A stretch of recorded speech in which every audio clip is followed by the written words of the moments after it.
was the fourth inning in which you scored 13 runs.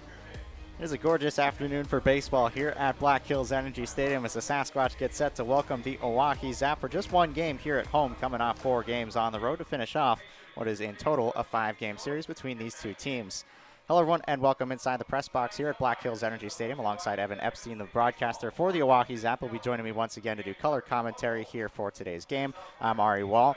Well, Evan, you got an up-close look at the Sasquatch and Zap series on the road, 4 games, Monday through Friday, with that game off on Tuesday, or that day off on Tuesday. So you got to see these two teams in action, and it was a pretty close battle outside of the last game. Close battle between these two teams, as it normally is. What'd you make of that series? Yeah, so the Zap and the Sasquatch split the first 4 games in Pierre. The Zap taking games on Monday and Wednesday, and on those 2 games, they left a runner on third with 2 in the bottom of the 9th inning in a 1-run ball game.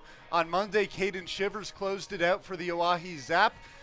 On Wednesday, the Sasquatch scored 4 runs in the 9th. They came into the inning in a 5-run deficit, but then Jake Hutter came on to finish it out for the Oahe Zap. Coming into Thursday's ball game, the Sasquatch a 2-run deficit coming into the top of the 9th inning, and in that game they came back with a 4-run 9th, the comeback win for the Sasquatch. Like you said, yesterday's ball game not as close, a 13-run 4th inning for the Sasquatch. Blew it open early. The Zap came back with 8 runs in the bottom of the 8th, showed off the offense, but still an 11-run ball game as the Sasquatch took down the Zap 21-10. If you look at it as a 5-game set, this is the rubber match.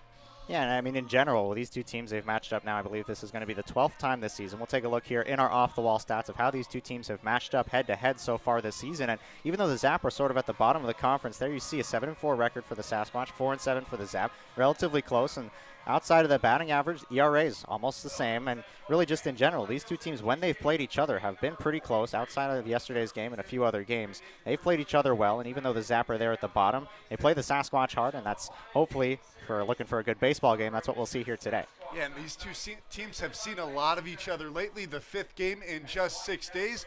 And the Zap had a 7-game winning streak after Wednesday's contest, which was snapped on Thursday. They'll be looking to get back on track. The Zap now sit at 9-8 on the second half of the season. And we'll see as well.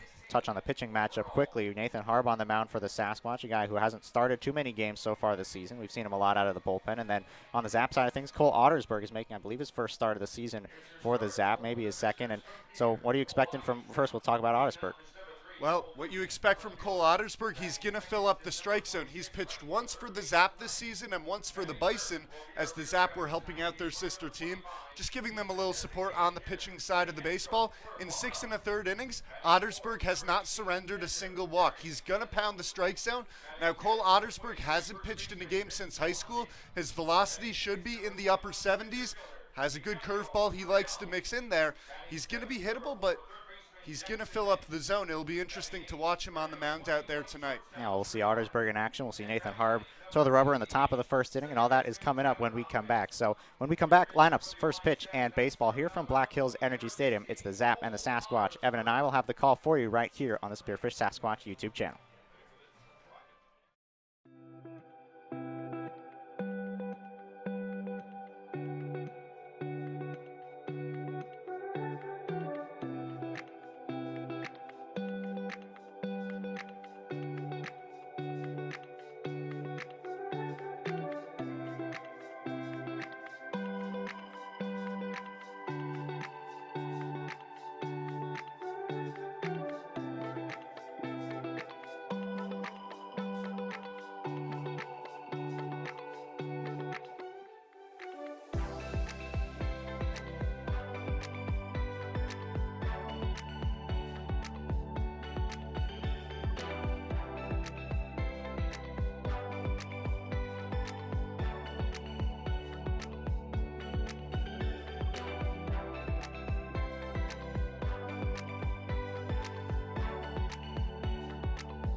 Welcome back to Black Hills Energy Stadium as we get set for some baseball. It's the Sasquatch and the Zap getting ready to face off, and as we get set for the top of the first inning, let's take a look at the Zap starting lineup.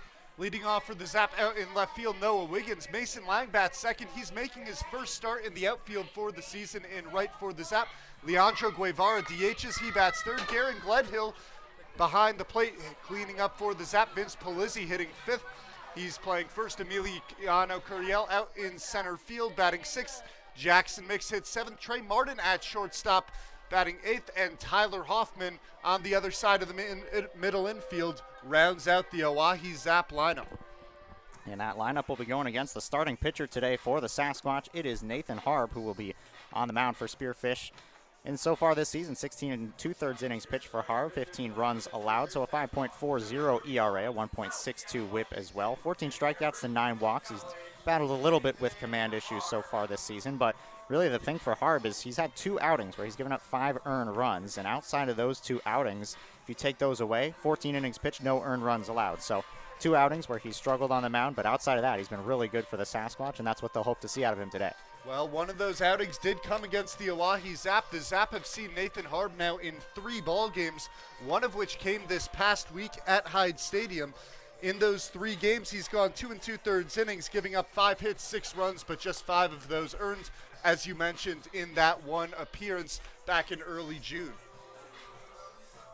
So the Sasquatch are getting set to take on the Zap. Like you mentioned, this is the 5th time these 2 teams will face off against each other in 6 days. 4 games in Pierre, Monday, off day Tuesday, then Wednesday, Thursday, and Friday. And like you said in the open, I mean, if you take this as a 5-game series, which I would consider it as, I mean, it's sort of a home-and-home series, not really a series here today because it's only 1 game. So take the 5 games in general, and the winner of today's game will take home that series. For the Sasquatch, they got to win every game here the rest of the way to give themselves a good shot to make the playoffs. Every game means a lot for Spearfish the rest of the way. Yep, and a new look Oahe Zap lineup here tonight. We've never seen Mason Lang, Leandro Guevara, and Garen Gledhill all in the same lineup, as those 3 players usually all take the catching duties. Tonight, Lang out in right field. Harb's first pitch to Noah Wiggins misses down low. We're underway. 6:08 first pitch here at the ballpark. It is a gorgeous, gorgeous afternoon. A little bit hot earlier today, but 83 degrees right now. Should cool off for the rest of the afternoon. Little to no wind here at the ballpark. Great day for baseball as this one is lined into center fields. That'll be a leadoff base hit for Noah Wiggins, and that gets the Zap going here in the top of the first inning. Noah Wiggins very quickly extending his hitting streak to 7 ball games. He's been fantastic over the past couple of weeks, batting .426 at the plate since June 25th. And I'll bring up Mason Lang, the right fielder, getting a start in right fields here today. First time seeing him out there. Came into the ball game in right field in the later innings yesterday. Grounded, and this is going to get past Bowman and into right fields. Marcial goes towards the line to cut it off. The throw comes into the infields, and that'll be a single for Mason Lang. And the Zap are set up here with runners on the corners and nobody out. Take a look here at the Sasquatch defense behind Nathan Harb here today. You already saw Javier Marcial's in right field. The outfield joining him, Lane Syme and Michael Wallett. The infield third to first, Cook, Gonzalez, Bachman, and Bowman. And behind the plate is Nolan Ackerman. He is catching Nathan Harb. Runners on the corners, nobody out. Leandro Guevara is hit by the first pitch. Not the start the Sasquatch were looking for. The bases are loaded and nobody out. Yeah, fast start for the Oahe Zap. Mason Lang has been red hot at the plate in yesterday's ballgame. 4 for 4 with a double and a home run off of the Sasquatch player intern Ben Hill back in the 8th inning, leading this one off with a single. The Zap threatening early here as Garen Gledhill digs in. So an early hole for Nathan Harb on the mound. So we'll take a look here at the key to the game for the Sasquatch. Mentioned that there's really not a lot of room for error. There's no room for error for the Sasquatch the rest of the way. They currently lead the Fremont Move by a game, and that is where they sit in terms of the playoff picture right now. Right now, if the season ended today, they'd be in the playoffs, but still a lot of games left to go. 7 games. No room for error. Got to take advantage of every game the rest of the way. As the first pitch to Gledhill misses. Ball 1. Garen Gledhill joined the Zap mid-season from Saracoso, teammates with with 3 other Saracoso players from the Oahe Zap. He's been a great pickup, has a lot of power at the plate, and he has a cannon of an arm at the catcher position. Only 4 games played for Gledhill this season, adding just over 200 in those 4 with the Sasquatch. An early hole for Nathan Harb on the mound. Bases full of Zap with a 2-0 count. Drops in a strike there, 2 balls and a strike. Noah Wiggins and Mason Lang both led off the game with back-to-back singles. Guevara was hit by a first pitch. Garen Gledhill trying to give the Zap an early lead here in the top of the first. Harb's 2-1. That's on the outside corner, 2 balls and 2 strikes. Garen Gledhill sitting fastball from the 2-0 count. He took a couple of breaking balls there. The 2-0 count, Harb found the inside corner. That one caught a lot of plate, but Gledhill sitting fastball. Now we'll get defensive here in the 2-2 count. Harb's averaging just under 1 strikeout per inning. Looking for a big one here to get the first out. Fouled away by Gledhill, stays alive. Count remains 2-2. Gledhill got the fastball there, just a little bit late on it from Nathan Harb. A big spot here for the Oahe Zap. Bases loaded with no one out in the top of the first. You got to think the Zap are in search of at least a couple of runs here in the first frame. Sasquatch will give up the run at the plate for a double play up the middle. Fastball just off the outside corner. Now it's a full count, nowhere to put him. Vince Palizzi, a dangerous bat on deck as well. Fantastic take there from Garen Gledhill just off the plate. The count's now full with the bases loaded. Gledhill's going to be looking middle, as Harb doesn't want to walk a runner. It's grounded to the third base side. It goes off the glove of Cook. It's a fair ball, and everybody's going to be safe. The ball kicks off the screen on the left-hand side. Did not go out of play. 1 run comes in to score on what will probably be an error at third base. Wiggins comes in, and the bases remain loaded with nobody out and a 1-0 Zap lead. Daniel Cook has struggled over at the hot corner. A couple of errors back at Hyde Stadium in the 4-game series. Garen Gledhill should pick up an RBI on that baseball regardless of whether it's an error or a hit, as the runner would have scored regardless. But you would think Cook probably would have been able to get to third base to beat Mason Lang had he fielded it cleanly. So 1 run already in. Now you got to deal with Vince Palizzi, a dangerous bat in this Zap order, and close to 300 on the season. Among the team leaders in games played, 36 of them this season. 289 batting average, 6 home runs, 3 of them came back on June 5th, and he's been a guy who's hit the Sasquatch pretty well this season. In 8 games played against Spearfish, 276 batting average. He's been hitting everybody well this summer. Fouls this pitch away. Ball and a strike to Palizzi. Palizzi in the past 2 games against the Sasquatch, 5 RBIs. That included a bases clearing double that came back on Thursday evening. So Lang at third, Guevara at second, Gledhill at first, still nobody out. Palizzi lofts one. This will get out of play along the right side. Another 2-strike count for Harb as he tries to get that first out of the game. Yeah, big batter here for Nathan Harb. 1 run already in for the Oahe Zap. Harb gets ahead of Vince Palizzi in this count 1-2. Tried to get the fastball by Palizzi there. Does he go to the off-speed pitch? Palizzi has been timing these pitches up pretty well so far. Swing and a miss. Powered the fastball high. Palizzi gets the chase.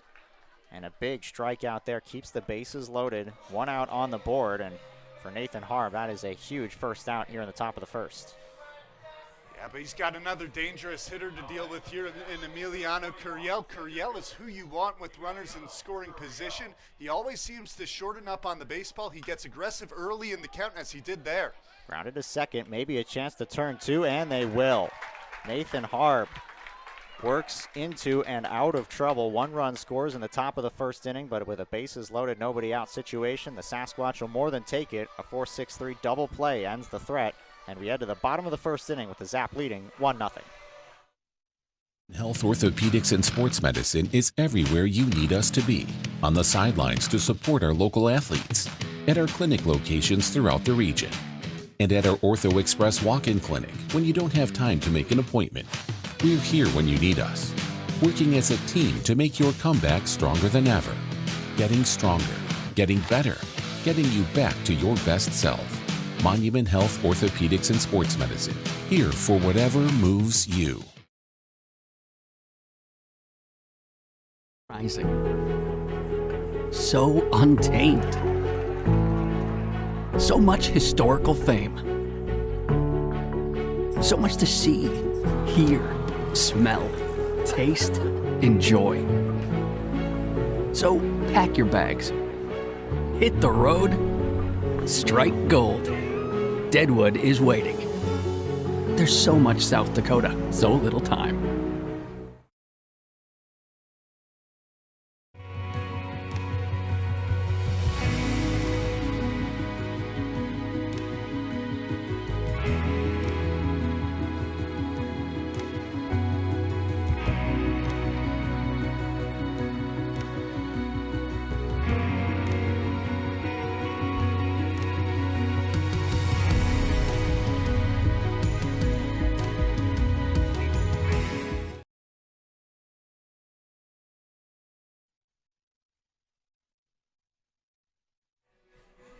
Bottom of the first, Sasquatch bats will try to answer one early run by the Zap. We'll take a look at the starting lineup that they'll roll out here today. Ryan Bachman leads things off. Matthew Gonzalez bats second. Seth Nelson, the DH, bats third. Javier Marcial will clean up. Jordan Bowman, the first baseman, bats fifth. Nolan Ackerman's doing the catching and batting sixth. Lane Syme bats seventh. Danny Cook eighth. And Michael Wallett rounds out the order. He is batting ninth. And that lineup going against the starting pitcher for the Oahe Zap, it is Cole Ottersberg. Yeah, Ottersberg in 2 appearances this summer. He's given up 5 earned runs. All of those runs came against the Sodbusters. Went 4 1/3 innings for the Bison against his very own team, the Oahe Zap. So saw him both in a Zap jersey and in a Bison jersey this season. Today, back with the Zap in the yellow tops, the blue pants. You said that the starting pitcher gets to determine the jerseys. Is that correct? That is correct. So Ottersberg going with a brand new combination. Yellow on top, the light blue, baby blue as they call it, on the bottom. Not exactly sure how I feel about it, but see if it gives the Zap some luck today. If it is, maybe they'll stick with it the rest of the way as Bachman fouls this pitch off. 1 ball and 2 strikes to Ryan Bachman. Well, normally when you see the yellow tops, you got the yellow bottoms to go along with them. Almost a Savannah Bananas-esque jersey for the Zap. This is grounded to second, fielded there by Hoffman. He'll throw over to first, and that retires Ryan Bachman for the first out of the inning. Let's take a look here at the Zap defense behind Ottersberg today. The outfield, Wiggins, Curiel, and Lang. That's left to right. Infield third to first, Jackson Mix and Trey Martin over on the left side. Tyler Hoffman's at second. Vince Palizzi is at first, and Garen Gledhill is doing the catching of Cole Ottersberg. Yeah, Ari, quite a few changes defensively since the last time you've seen the Zap, starting with Lang out in right field. Touched on that earlier, but Trey Martin out at shortstop. That's due to an injury for Buck Snabs. Snabs is going to be shut down for the summer. Unfortunately, he's going to need Tommy John surgery. This is in the air to center field. Going back on it is Curiel. Plenty of room, and he makes the catch. Gonzalez hits it well out to center, but retired by Curiel, and that's 2 away. Snabs, that's a big blow for the Zap offense. A guy who was batting near the top in terms of batting average. So, of course, summer ball, that's the last thing you want to see is an injury like that. Yeah, like you said, tough for the Oahe Zap, but you got to feel for Buck Snabs, who's actually been on the scoreboard up in Hyde Stadium over the past couple games. He's sticking around in Pierre for the end of the summer, which is nice to see. First pitch strike there to Seth Nelson. You got to look at the numbers for Nelson on the season. 363 batting average so far. One of their top guys in terms of stolen bases as well. He's got 8 of them on the season, so when he's on the bases, he can wreak some havoc. And this is now his 27th game played. He's hit safely in 19 of 26 to this point. He's been one of the Sasquatch's better hitters, of course, coming back from another summer. Spent the summer with them last year. Coming back for year number 2, and he's been just as good, if not better. 351 last year with 5 home runs. This year, 363. He's hit a home run as well this year. Nelson going to coach over at Saracoso next season. A lot of Saracoso players between these two teams. The Oahe Zap have 4, including Garen Gledhill behind the plate. And, of course, the Sasquatch manager, Justice Scott, the head coach over at Saracoso. Third base coach when they're hitting for the most part. This is popped up. See if it stays in play behind the plate for Gledhill. It will, and he makes the catch. And that'll do it for the bottom of the first inning. Sasquatch go 3 up, 3 down against Cole Ottersberg.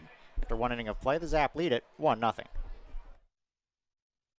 My favorite thing about Macero's, it's the staff. The culture is unlike anything I've ever experienced. Spot On has greatly reduced the time our managers spend on scheduling. The biggest advantage is its tip management. At a touch of a button, it instantly allocates tip pooling and tip splitting. Our employees love it that as soon as we've done the tip distribution, they can see what they made yesterday. It's real straightforward. What you see is what you get, and that's what you want working in a restaurant. And with Spot On, you've got everything there at the tip of your fingers. Chiropractic and sports performance. We all take different paths in life. That's why we utilize multiple different treatments here at Peak. Our main treatment is our high-level chiropractic adjustment, but we also emphasize the use of cupping, scraping, vibration massage, trigger point therapy, and active care to promote movement, strength, mobility, and most of all, pain relief. Why travel to multiple locations when you can have total wellness under one roof? Stop in today and let's get you to your peak.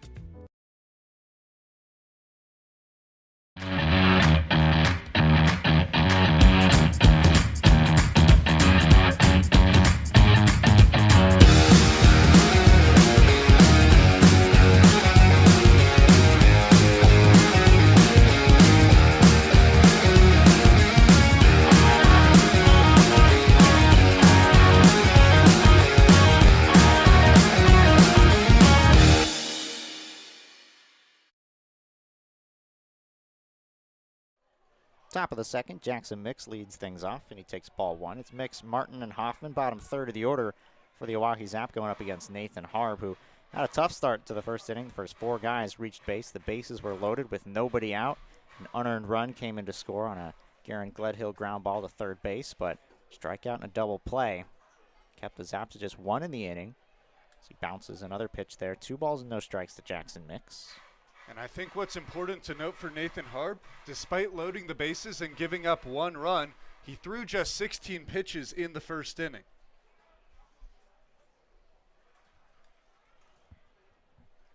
Two-0 is roped into right field. That's going to get down and towards the line. It gets past Marcial, and it goes all the way to the wall. Mix will head to second base. He'll stop right there as the throw comes into the infield.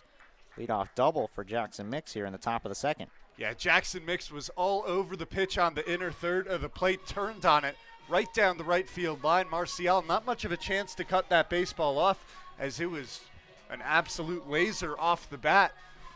An early runner in scoring position here in the top of the second inning for the Zap. And Mix has been a little bit of a Sasquatch killer this season, only batting .240 on the year, but he entered today .317 in 10 games played against the Sasquatch, so batting over 300 in a pretty decent sample size against Spearfish. This is grounded left side. That's going to get through for a base hit off the bat of Trey Martin. Mix will stop at third, and Zap have runners on the corners with nobody out. As Trey Martin gets a base hit here to put runners on the corners. Trey Martin's 4th hit in his last 4 ball games. He had a slow start to the season, but he's been picking it up. Laced a double out to left field last night at Hyde Stadium. Really nice for Trey Martin to get going here for the Oahe Zap. Another guy who spent a little bit of time with the Bison as well. So the Zap threatening once again against Harb. First 2 guys getting on base, both base hits.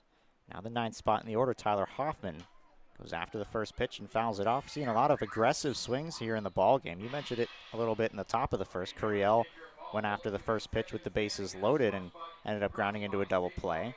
Martin went after the first pitch just 1 batter ago and got a base hit out of it. So seemingly aggressive swings from the Zap today. Blocked behind the plate by Ackerman. Count even. And I think a reason for that is early on in the season, the Zap struggled with strikeouts. When you have runners on base, you want to get aggressive earlier in the count. At the very minimum, you want to try and move runners over. With runners on the corners here, a man just 90 feet away and no one out, you got to think Hoffman's going to try and put this ball in play. He did not go around on that pitch on inside part of the plate. 2 balls and a strike to Hoffman. Hoffman batting out of the 9th spot in the order. Has put together a really nice summer in 29 games played, batting over 300 against the Sasquatch. Another guy who's hit them well. 308 entering today. It's going to go up even further as he gets a base hit into left field. Martin will round second and head home, or pardon me, head to third. Jackson Mix scores on the play. It's a double for Tyler Hoffman, brings home a run, and the Zap have a 2-0 lead here in the second. Yeah, the Zap have been all over Nathan Harb early on in this ball game, and it continues there. Not necessarily the hardest hit baseball off the bat of Tyler Hoffman, but right over the head of the third baseman, Daniel Cook, down into left field, and it got by the left fielder, I believe, just enough that Hoffman heads into second, 2 in scoring position, no one out. Zap already lead 2-0. Brings up back to the top of the order, Noah Wiggins. Corners creeping in a little bit. Bowman at first and Cook a little bit at third. Pitch misses high to Wiggins, who led off the ball game with a single up the middle in that first inning. Zap got the first 4 guys on base. Got the first 3 on base here in the the second inning. And already another run in to score as he drops in the breaking ball for strike 1 on Wiggins.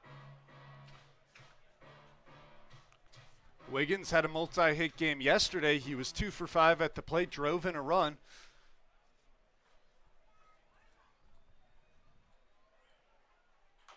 This is chopped foul. You saw on screen as well the numbers for Wiggins on the season, batting just over 300. 25 runs scored, 24 walks as well in 34 games played entering today. So very nice 438 on base percentage. Gets on base a lot. 24 walks to 15 strikeouts. Wiggins has a great eye at the plate, and even when he falls behind in counts like this, as it's 1-2 right now, shortens up on the bat. And with runners on second and third, he'll try and put one in play. Goes down swinging on that pitch. Tailing down and away from Wiggins. It's the second strikeout of the game for Harb, and it keeps runners at second and third, but still just 1 out. That's another big strikeout in a clutch situation for Nathan Harb as he gets the leadoff man Wiggins swinging. Brings up now Mason Lang.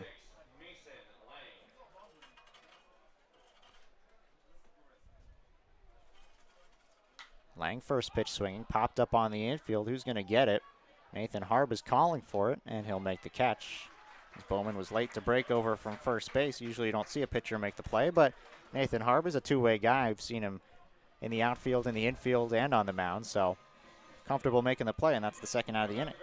A couple of quick outs for Nathan Harb with runners on second and third. 1 run in this inning for the Oahe Zap, but they had 1 in with runners on second and third and no one out. The Zap expecting to get at least 1, if not 2 more here. Guevara is going to have to come through with 2 outs.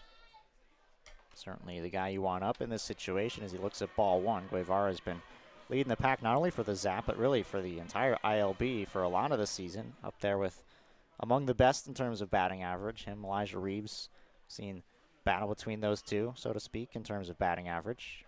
This is in the air, right center field. Long run for Marcial. He loses his hat, but he makes the catch.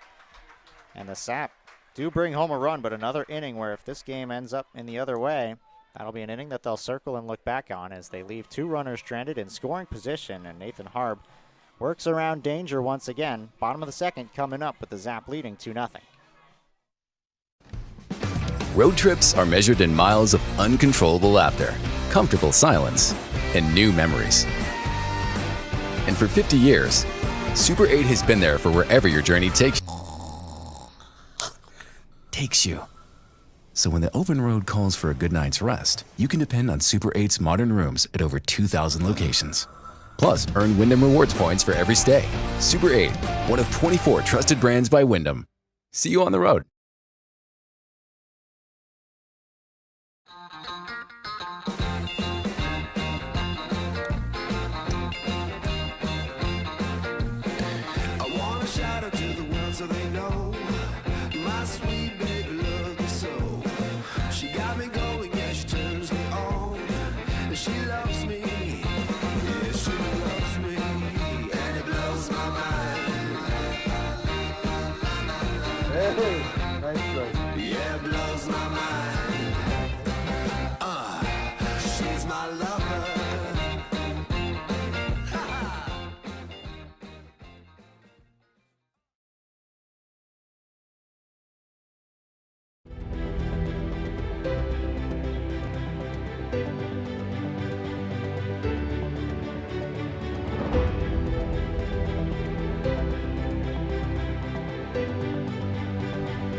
4, 5, 6 in the order for the Sasquatch in the bottom of the second. Marcial, Bowman, and Ackerman going up against Cole Ottersberg. First pitch strike. Ottersberg impressive in the first inning. 3 up, 3 down against 3 of the better Sasquatch hitters.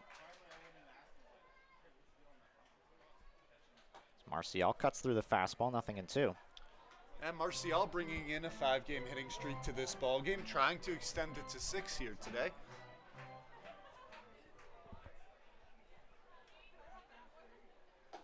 Looks at a pitch outside there, 1-2. Well, Marcial, I mean, we've talked about it quite a bit this summer. Started off the season in May, did not get a hit. He was 0 for 19, had a great month of June, batting over 300. And trying to continue that into July as he pops this one up foul. So go over top our press box here. Look at the full numbers on screen there before that pitch. 240 batting average, and so far in July, 243. Sasquatch hoping he can be an above 300 guy over these final 2 series the rest of the way as he fouls this pitch away to stay alive.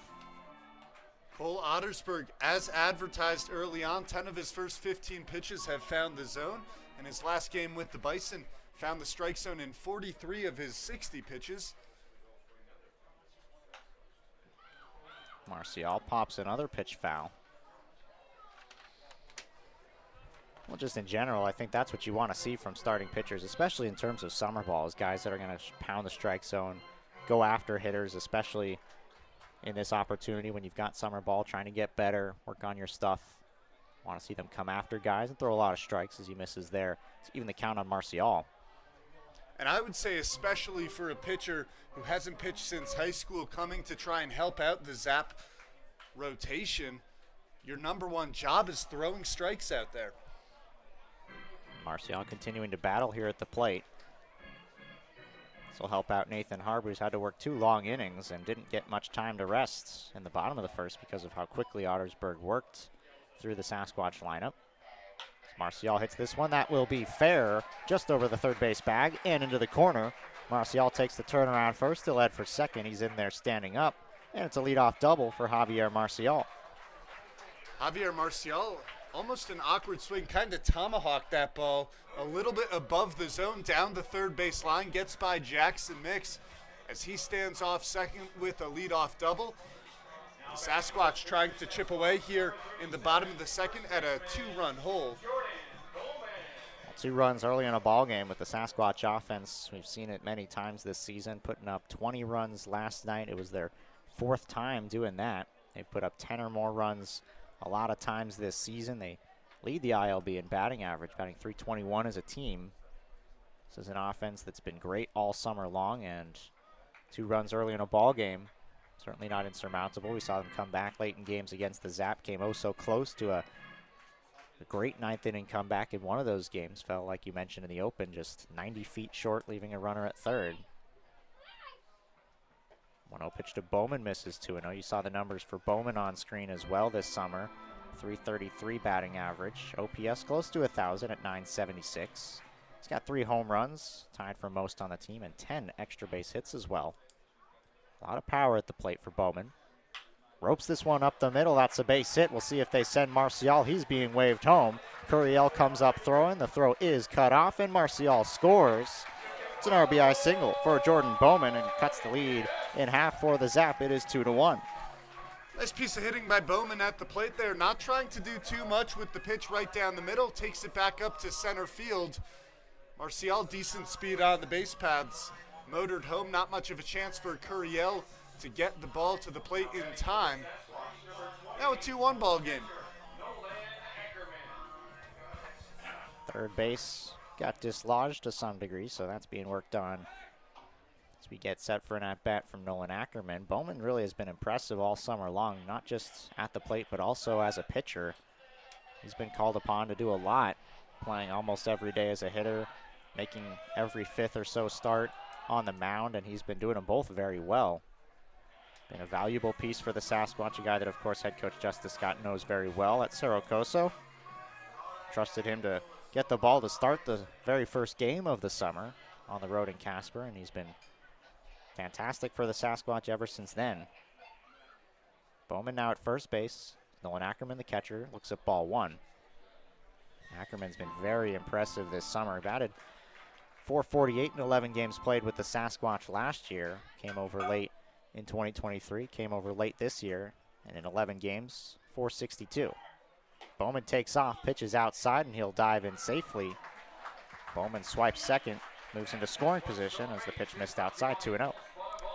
Yeah, Nolan Ackerman has had hits in each of his 11 ball games. And Ari, the question I asked you before this broadcast was, why isn't Ackerman in the lineup every night? I know you told me they had 4 catchers behind the plate, but he's been fantastic at the plate, and he's got a great arm defensively. Yeah, great arm. He receives the ball well, calls a good game. Really everything you could ask for out of a catcher. Usually someone who's great defensively might not be great at the plate. This is going to be bobbled at shortstop. That was just a slow developing play the whole way. Trey Martin did not charge that baseball and let the ball play him. It's going to be an error at second or at shortstop on Trey Martin, and that's going to allow Ackerman to reach here. 2 on with nobody out. Yeah, Trey Martin, traditionally a second baseman, and that type of ground ball over to second base, you can afford to take your time and field to first, but over on the other side of the middle infield, if he had taken his time, I'm not sure he would have gotten the runner down the line. Syme hits the first pitch foul. So the first 3 runners, or the first 3 batters reaching here in the bottom of the second inning against Cole Ottersburg. Marcial double, Jordan Bowman RBI single, and now Nolan Ackerman reaching on an error sets up Lane Syme, another guy with a lot of power. Batting average only at .237, but 14 hits this summer. 9 of them have been extra base hits. Another guy with 3 home runs, tied for the team lead. It's Bowman, Syme, Bachman, and Ben Green, who have 3 this summer for the Sasquatch. 5 doubles, a triple, 3 home runs. Hits the ball to the alleys quite a bit. Behind the count 0-2 is Ottersburg looking for the first out of the second. Won't get it there. No chase from Syme. Count 1-2.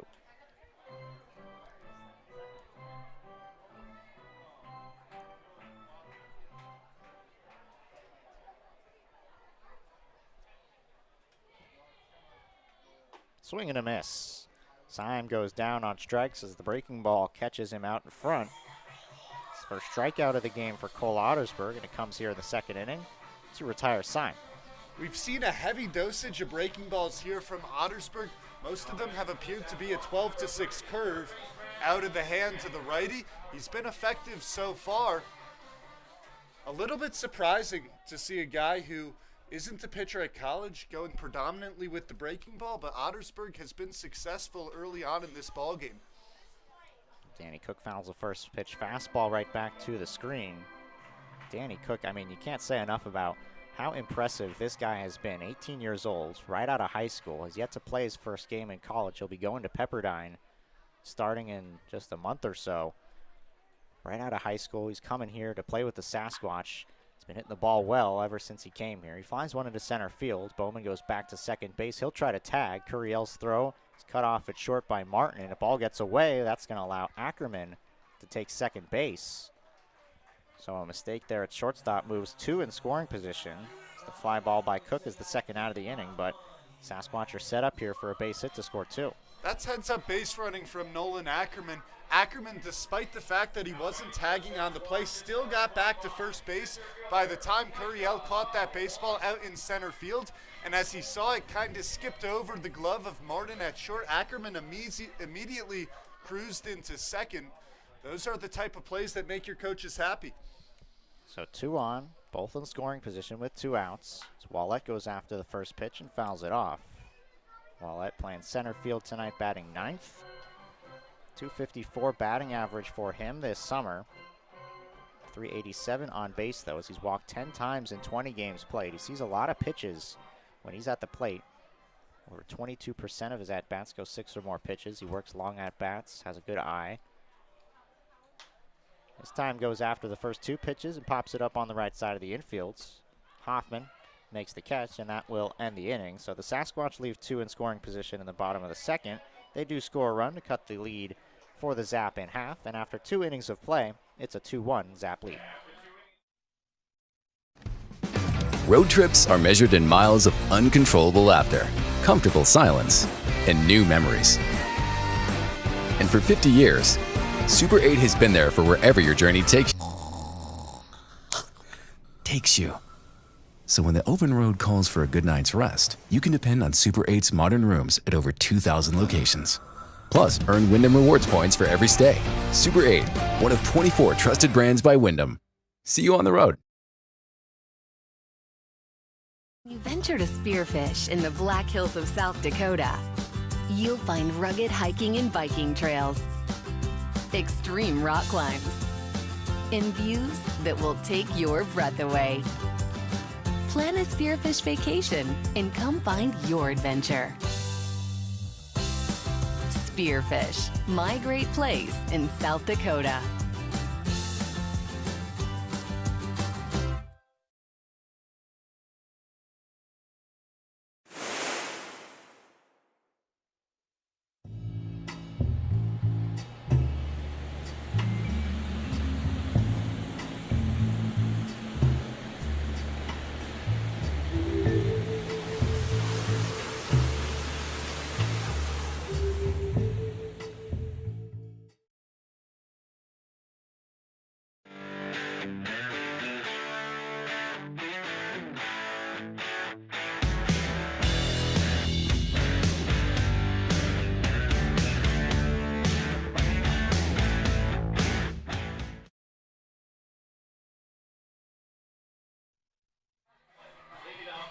Getting set for the top of the third. Garen Gledhill will lead things off, followed by Vince Polizzi and Emiliano Curiel. Middle part of the Zap order, going up against Nathan Harback out for a third inning. Jackson Peters has been on and off warming in the Sasquatch bullpen.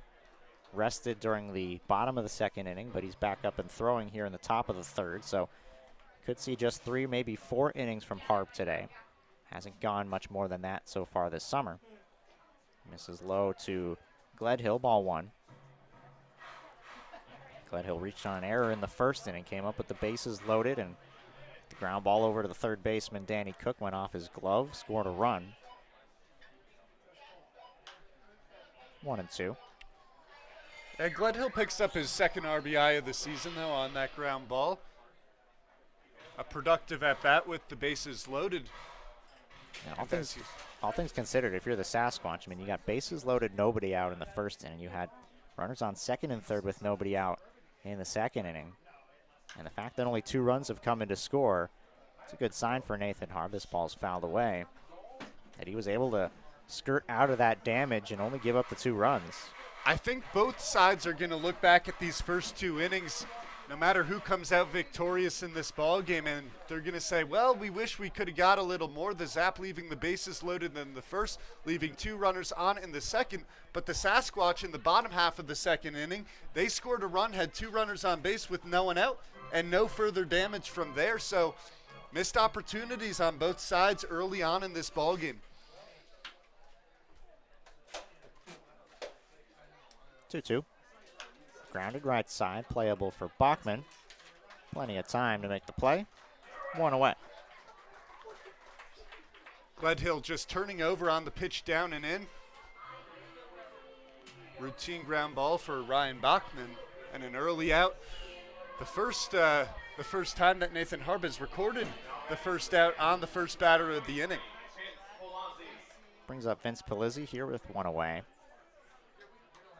Pitch misses inside. I mean, I talked with head coach Justice Scott about that a decent amount this summer, about more on the offensive side, about getting the leadoff guy on and how important that is, and how often getting the leadoff guy on and how often they usually come around to score. And already we've seen today, 2 innings the Zap have got the leadoff guy on, base hits, and they've scored both times, Wiggins in the first and Mix in the second. So good for Harb to get the first out here in the third and maybe able to work a clean third frame. Grounded left side, going to be a tough play for Bachman in the hole. Throw over to first, and it's not in time. Polizzi will reach, and wonder if Gonzalez maybe thought he had a little bit less time. Maybe could have set his feet and made a stronger throw. Instead, runner will reach, and that'll probably go down as a hit. That's a perfectly placed ground ball from Vince Polizzi. There's not a right answer if you're Gonzalez there in the middle infield. He tried the quick throw off the back foot, couldn't get much power on the throw, but if you really plant with your back foot, you're taking a lot of time from deep in the hole in the left side of the infield. I think Polizzi would have been safe at first regardless. And that is why it is a hit for Polizzi as Curiel shows bunt and pulls it back. Takes ball one. Curiel would like to make up for his double play in the first inning with a hit here to keep the Zap offense going in the third inning. Grounded into a double play. Like you mentioned, bases loaded. In the first, he cuts through that pitch. Ball and a strike to Curiel. With that, Vince Polizzi now a 6-game hitting streak of his own.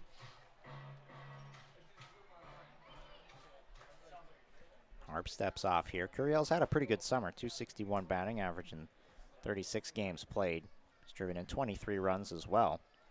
Good on base, over 400, thanks to the walks as well. 20 walks on the summer.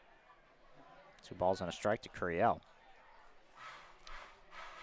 As you mentioned, Curiel productive at the plate. He's got a short approach to the baseball. A lot of the times takes it out to right field. You'll never see him pull a ball on the outside portion of the plate. Blooped center field, going to be a tough play. Bachman falls down, and the ball drops in center field. Wallette overran it, but no advancement there from Polizzi. We hope Bachman's okay. Looks like he is. Awkward play going out into center field. Tripped in the outfield on the way there, and it's going to be a base hit for Curiel to put runners on first and second with 1 away. Looking out there in shallow center field where Bachman tripped, you almost see a change in the color of the grass. You wonder if he lost his footing, maybe if the grass perhaps just caused him to trip up.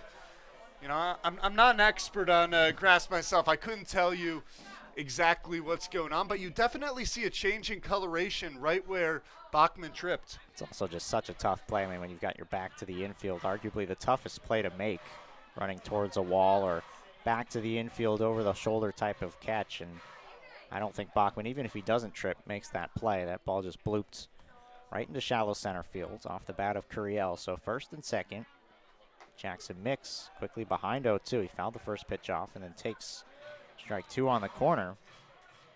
A couple strikeouts today for Harb, 1 in each inning. Looking for a strikeout or a ground ball here with Jackson Mix at the plate. 0-2. Just up and away. Ball and 2 strikes.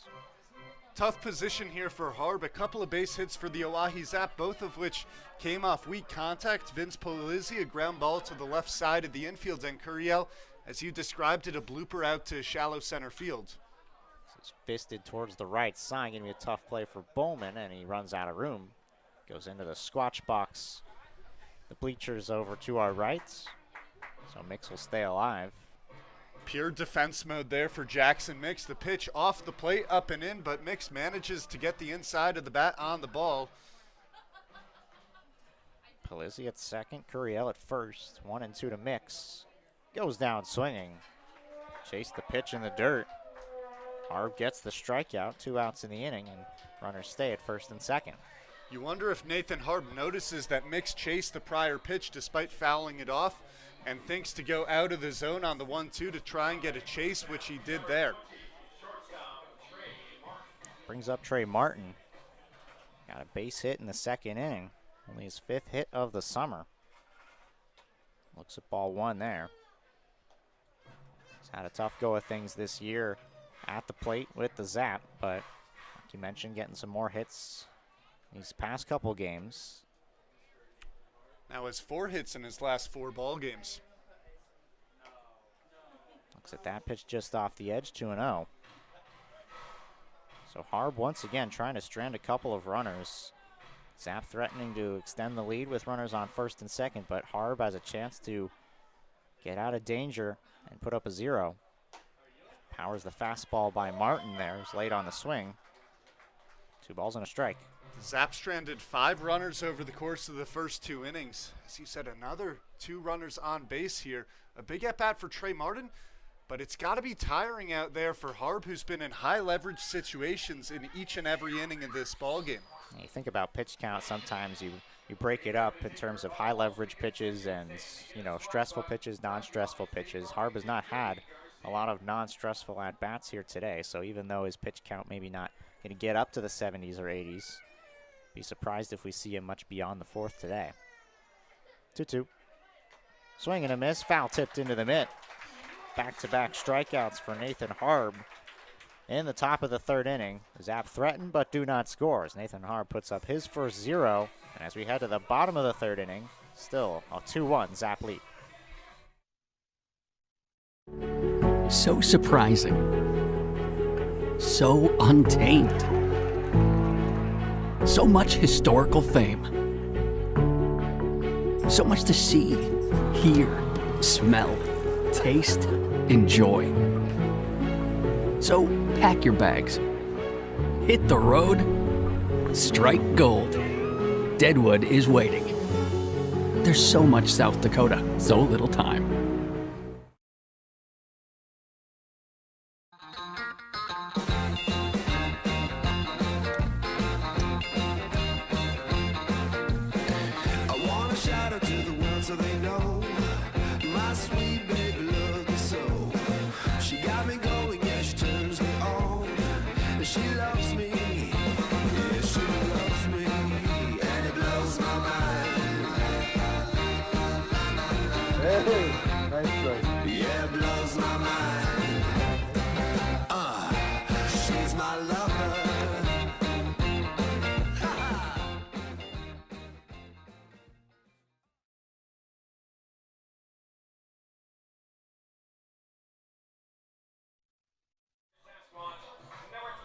Getting set for the bottom of the third. It'll be the top of the order. We'll take a look at what's going on around the ILB today. The other games going on in action. Bison baseball and the Hastings Sodbusters. Bison currently leads that one 4-3. That game is in the 5th inning. Sasquatch would love to see Bison pull off the upset and win that game. The other game, another game the Sasquatch are keeping their eyes on. The Fremont Moo and Nebraska Prospects are in action. The Moo currently lead the Prospects 3-0. That game just finished up the 2nd inning. Of course, you got this one going on here as well. Sasquatch will be monitoring everything going on with the Sodbusters and Moo the rest of the way, as those 3 teams will be fighting for the 2nd spot in the championship series. Casper Spuds are running away once again with the 2nd half. They'll host, or at least be the favorite, in the championship series against one of those 3. This pitch is grounded to third, and Bachman is retired on a ground out to begin the bottom of the frame. Yeah, Bachman had a slow start out of the batter's box on that chopper. You thought at that pace he might have had a chance to beat out the throw, but the throw beat him by a couple of steps, maybe stumbling out of the box. Although, as you mentioned, the Sodbusters losing to the Bison right now, but it is only conference games that count in terms of the Independence League Championship. Nice to see the Bison, though, out in front, as they are the sister team of the Oahe Zap. Struggled early on in the season. I believe they lost their first 7 ball games before picking up their first win right here in Spearfish. Yeah, beat the Sasquatch for their only win of the summer so far. Gonzalez takes down low. Ball and 1 strike to Matthew Gonzalez.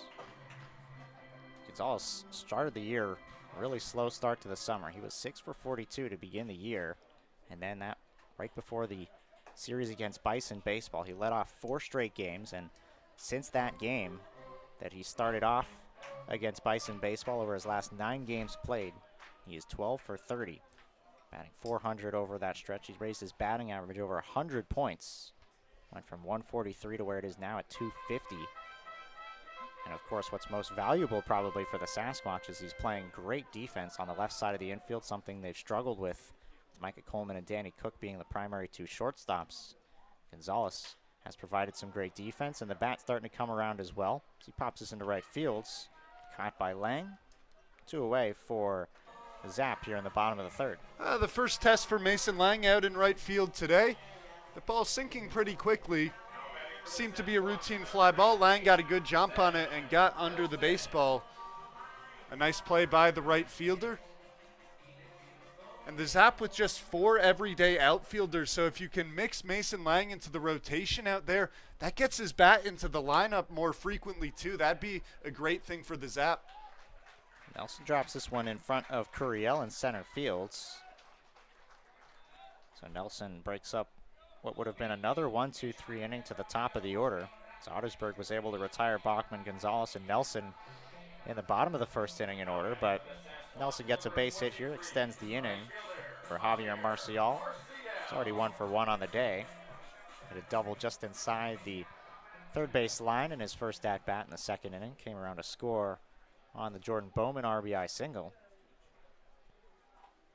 Looks at ball one, and as we touched on when Nelson came up for the first time, 8 of 9 on stolen bases this summer, which is most on the team, his 8 stolen bases. The Sasquatch don't run all that often. Head coach Justice Scott said early in the summer they're just not gifted with speed. Can't really build your roster as the season goes along the same way you can with a lot of other teams, and so got to deal with what you've got. Seth Nelson among the faster guys on the team. And he takes off on the 1-0. Grounded left side, it gets through. Nelson thought about going to third for a second. He'll retreat back to second base, and so Marcial is 2 for 2 today. Double and a single. And Sasquatch get 2 on with 2 out for Jordan Bowman. Yeah, Nelson running on the pitch was thinking about third, but a hard hit baseball through the left side. Got out to Noah Wiggins quickly in left field. Wiggins, it would have been a short throw to third base. He has a fantastic arm out there, has thrown out a couple of runners on the base paths this year. So here's Jordan Bowman, who drove in the first run of the game for the Sasquatch. Fouls his first pitch off. Bowman not too far removed from a 5 for 5 game against Bison baseball. Batting over 300 on the summer, and over his last 14 games, batting .373. He's got power, hitting for average, and trying to get his second hit of the game. Grounds it through the right side. Marcial gets out of the way of it, and it gets past him into right field. Here comes Nelson. The throw from right field's cut off. Now they'll throw to third. Marcial dives in safely. RBI single for Jordan Bowman. Marcial winds up at third, and it's a tie ball game. What an athletic play over there as well by Javier Marcial. You mentioned the speed of Seth Nelson. It paid dividends there. An average base runner might not be able to score on that one. The throw was cut off at first base by Vince Polizzi, and it was a little bit low. If Polizzi can catch that and spin quickly, maybe he comes home and tries to cut off Seth Nelson. Instead, Polizzi trying to get the runner at third. He might have had a chance, but his throw in low to Jackson Mix. Mix doing a good job to stop the baseball and preventing another run from coming around to score. First pitch strike to Nolan Ackerman. That ball was just hit right at Marcial, who was standing off of first base. Almost a hurdling jump to get out of the way of it. He winds up at third. Throw over to check on Bowman. So runners on the corners with 2 outs. Now a tie ball game here in the bottom of the third inning. Bowman with a couple RBI singles. And Nolan Ackerman, another dangerous bat, trying to give the Sasquatch their first lead. So another pitch. This one is just up. 1-1. Ackerman reached on an error. Ground ball to short. That was in the second. Ottersburg's 1-1. Is lifted into center field. That gets down for a base hit. Scoring easily is Marcial. And Nolan Ackerman with an RBI single puts the Sasquatch in front, 3-2. Tough one there for Ottersburg. He got the pitch on the outside corner of the plate, but Ackerman reaching his bat out there, keeping his hands through the zone and keeping his bat through the zone for an extended period of time. Makes contact on the baseball and gets it to dunk down in center field as the Sasquatch take their first lead of the ball game. A couple runs in the inning. As Syme hits this on the ground to short. And this gets underneath Martin, and it goes into the outfields. Bowman will score. Being held at third is Ackerman.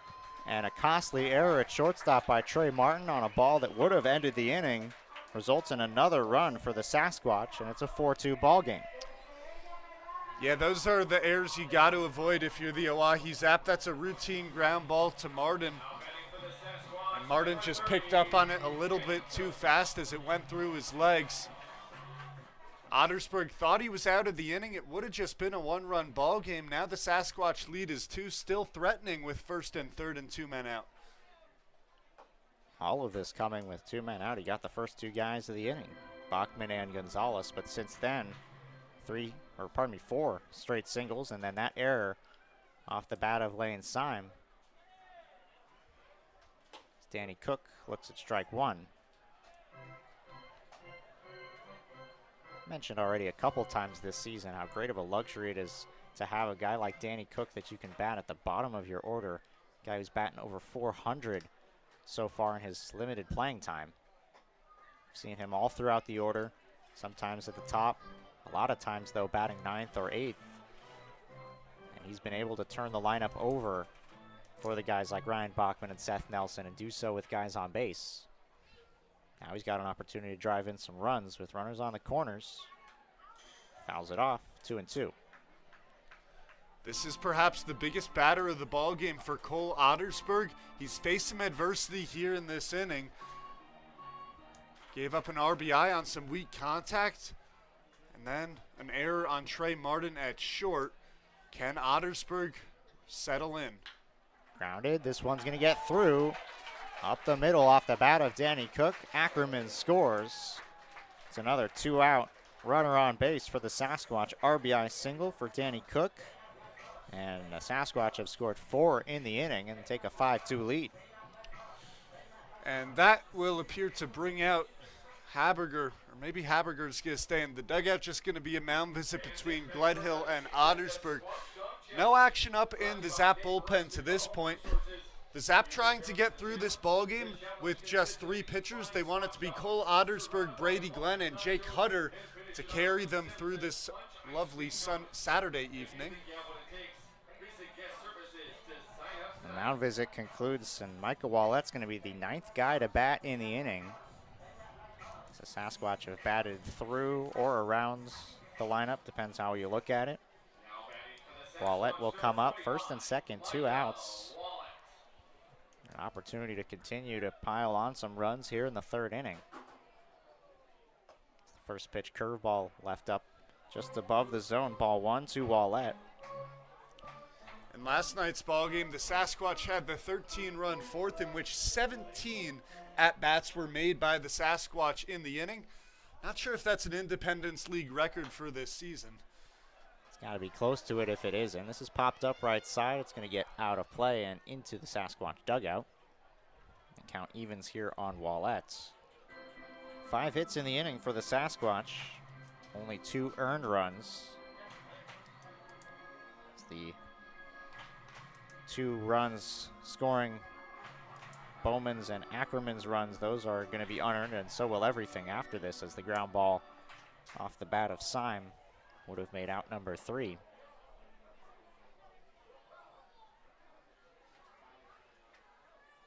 Wallett looks at strike 2.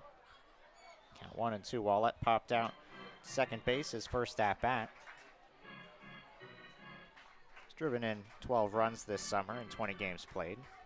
That's 7 RBIs over his last 10 games, where he's batting over 300. Tyler Hoffman holding on the runner at second, now retreats on the pitch. This is fouled away on the right side. We'll dunk down over on the dirt. We'll do it again here on a 1-2. You said fouled away pretty early. I'm not sure if you had a better look on that baseball than I did. I saw that one going right toward the line, just slicing a little bit off the bat of Wallett as Mason Lang was hurrying over, couldn't make it there. Yeah, Lang playing far off the line out in right field. There's plenty of room there in the corner. Well, maybe now he's going to play a little bit closer to the line after that baseball. As he should. Cat stays here at 1 and 2. Simon second, Cook at first. Ottersberg's pitch is swung on and missed. Wallett down on strikes, and that'll do it in the bottom of the 3rd inning. Sasquatch made the first 2 outs, but after that they score 4 runs, 2 of them unearned. The Sasquatch, after 3 innings of play, lead this one 5-2. New pitcher on the mound. We'll introduce you when we come back.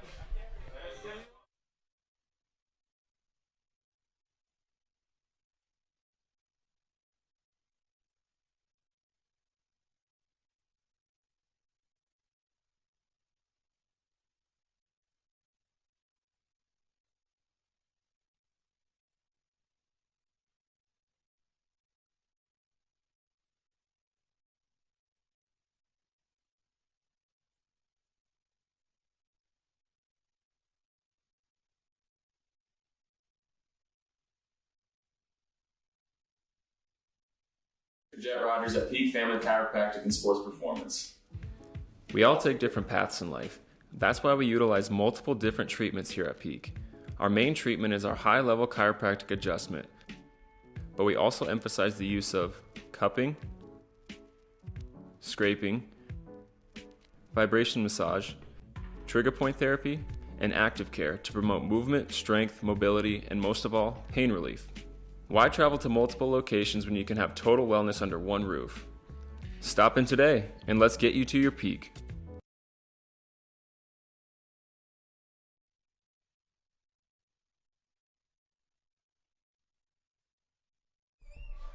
So the day is done for Nathan Harb. He goes just 3 innings, gives up 2 runs, only 1 of them earned, and now the Sasquatch will go into their bullpen for Jackson Peters as he'll take over here in the top of the 4th inning. Peters has had a pretty good summer. We'll take a look at what he's done so far this season. You look at the numbers there, 13 2/3 innings pitched, 2-0 record, 2.63 ERA. He's given up 7 runs, but only 4 of them earned.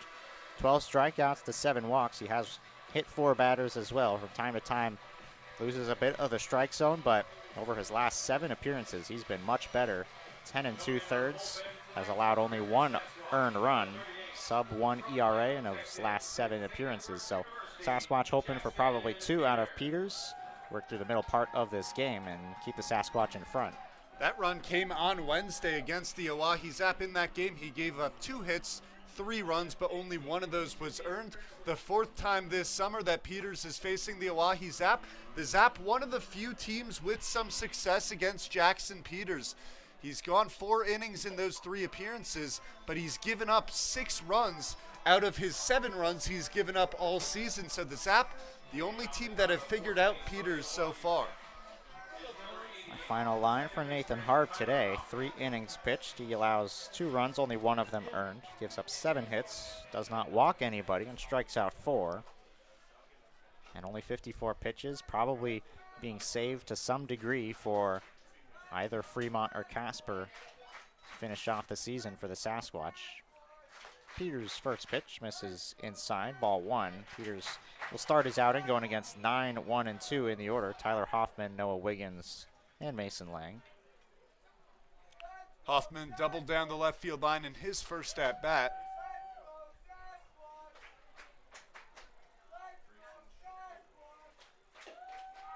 Cut on and missed, 1-1. Well, that's right there. I mean, you've seen only 2 pitches from Peters, and that's kind of what to expect. He's got that fastball 2-seam movement that runs in on the hands of righties, and when he's going well, he can keep it just on the inside corner. Sometimes when he's not going well, it ends up hitting righties, and that's where he loses the command. And then also the ability to get swings and misses on pitches outside. So you see the pitch trying to go inside, too far inside, 2-1.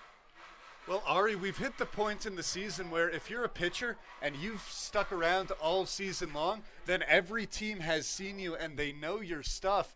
And it's so interesting to watch throughout the season whether teams can really pick up on opposing pitchers. There's a swing and miss on the inside fastball. 2 balls and 2 strikes. See how much that pitch moves from our center field camera. That 2-seam kind of action from the sidearm delivery. Out of the hands, looks like it's headed to be down the middle and then winds up down and in. See if he tries it again against Hoffman on a 2-2. Grounded left side. Gonzalez fields, fires in time. 1 away for Peters. He did try it again, but that pitch caught a little more plate. Tyler Hoffman unable to do anything with it. Rolling over to short. Pretty routine ground ball there for Matthew Gonzalez. Interesting to note as well, on the note of Sasquatch pitching in general. Sasquatch starting pitchers in games where they've gone at least 5 innings, the Sasquatch are 13-3. In games where the bullpen hasn't had to do a bulk of the work. In games where the starter's gone less than 5, which is as we see today, Sasquatch are just 13-13 in those games. So certainly have benefited from the length they get from starting pitchers this summer. Hoping today that the bullpen can get the job done and Peters can work through these middle frames. But in general, when the bullpen's had to be asked to do a lot, that's where the Sasquatch have struggled this summer. This pitch misses outside to Wiggins, 1-1. Wiggins 1 for 2 on the day, singled to lead off the ballgame in the first, struck out swinging back in the second.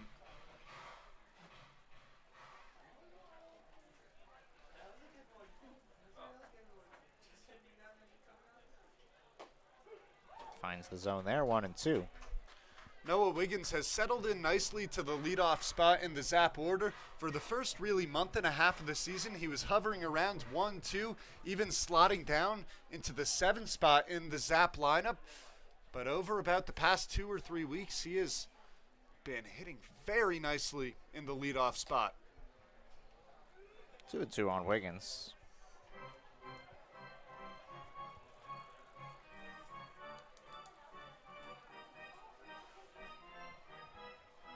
Outfield shading him a little bit to the opposite field. Center fielder Wallett playing more towards right center. 2-2. Full count. Nathan Harb did not walk any Zap hitters through the first 3 innings. He did hit 1 batter. And on the other side of things, Cole Ottersberg has not issued a free pass either. Both starters pounded the zone, as we highlighted in the open, something we were sort of expecting, especially for the Cole Ottersberg side of things. Peters trying to avoid the walk on a 3-2. He does not. Misses to Wiggins. And the Zap have a runner aboard here in the top of the 4th. Crucial inning here for the Oahe Zap in the bottom of the 4th. You've given up your first lead of the ballgame and now trail by 3. You don't have to get everything back in 1 inning, but you got to start to chip away. And the Zap, what's happened over the past couple ball games, a lot of offense early on, and then things fell off, particularly on Thursday evening, as they had just 1 hit in innings 5 through 9. Lined left side. This is a fair ball just inside the line off the bat of Mason Lang. It goes all the way to the wall. Wiggins with good speed. He'll score easily. Holding at second is Lang. It's an RBI double for Mason Lang. Cuts into the deficit, and it's a 5-3 Sasquatch lead. Mason Lang stays red hot at the plate as he's now 2 for 3 on the day. A double right there. Drove in his 15th run of the season, and going back to yesterday, 4 for 4 with a double and a home run. Mason Lang is swinging the bat extremely well for the Oahe Zap over the past few games. So 2 for 3 today. Guy who was already batting .391 in 7 games played against the Sasquatch. He picks up his 8th RBI against Spearfish, and he's batting now over .400 against the Sasquatch this summer.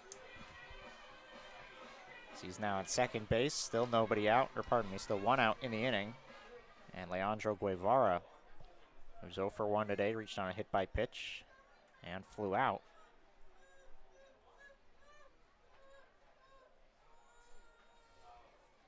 .1-0 roped. That's a foul ball. Just foul. As, man, you can see the dirt kick up along the third base line. Guevara might have missed an RBI double by 2-3 feet there at third. Ari, that dirt looked white. That looked like some chalk got brought up when it bounced over the third base bag. And I know I'm the Oahe Zap broadcaster here, but that looked like a fair ball. Count goes to 1-1 on Guevara.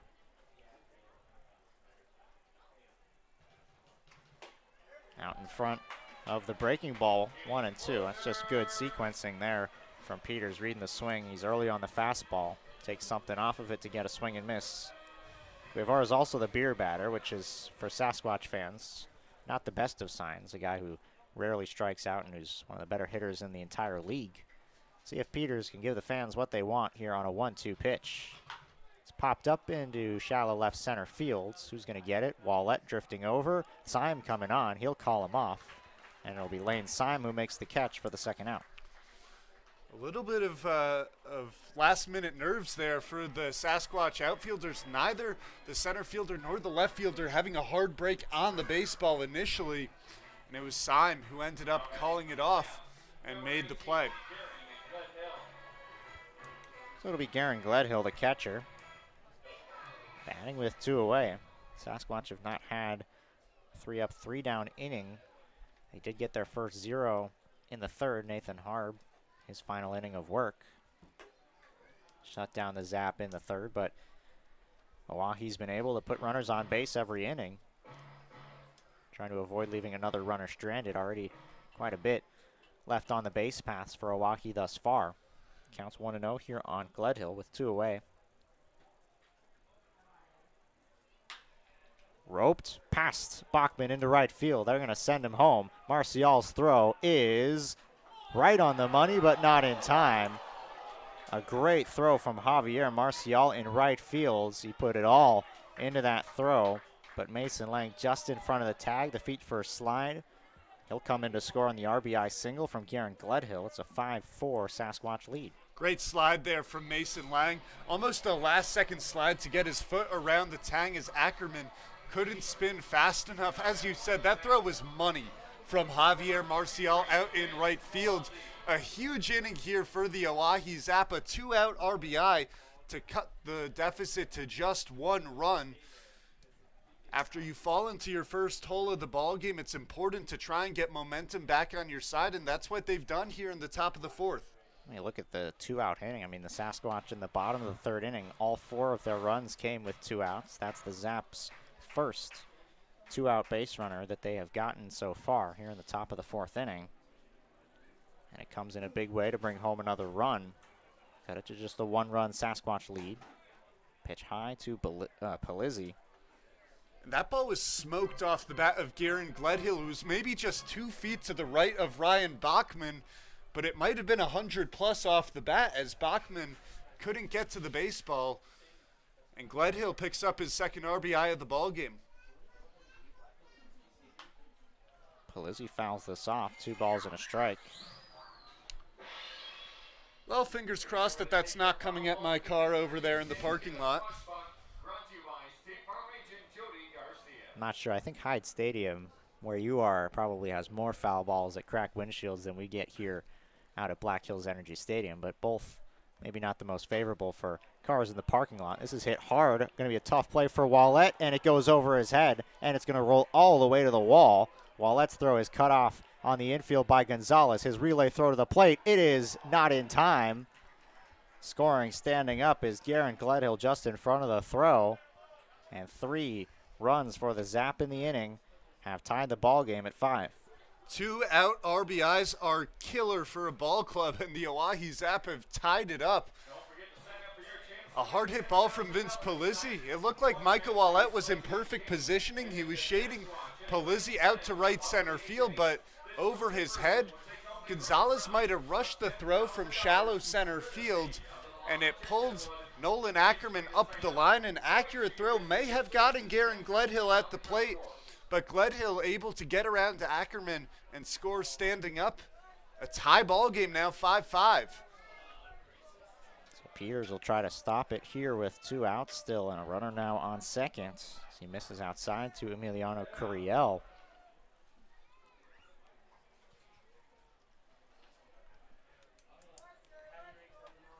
If you like offense, you got to love this ball game. 18 hits and 10 runs between both sides, and we're in just the top of the 4th inning.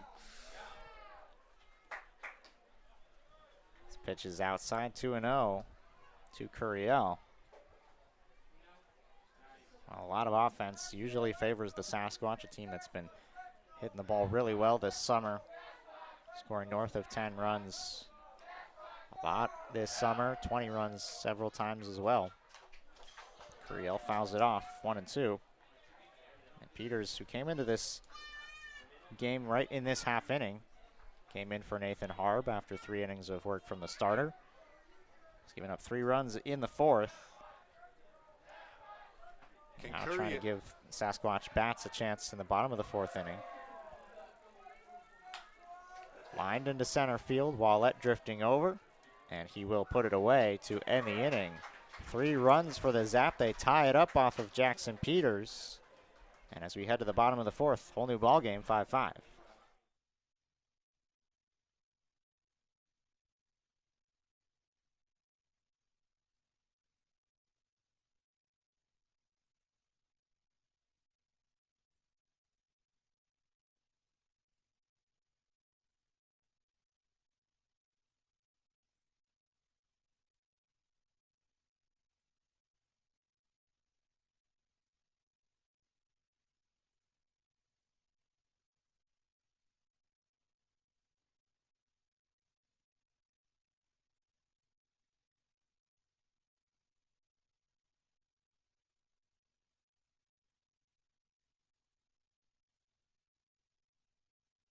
Health, orthopedics, and sports medicine is everywhere you need us to be. On the sidelines to support our local athletes. At our clinic locations throughout the region. And at our Ortho Express walk-in